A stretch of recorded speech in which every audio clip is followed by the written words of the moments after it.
அதிசயங்கள் செய்கிறவர் நம் அருகில் இருக்கிறார். அற்புதங்கள் செய்கிறவர் என்றும் நமக்குள் வசிக்கிறார்.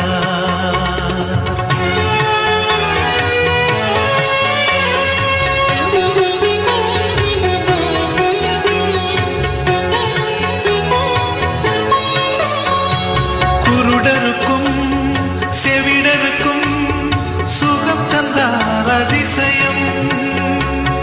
குருடருக்கும் செவிடருக்கும் சுகம் தந்தார் அதிசயம். ஒரு சொல்லாலே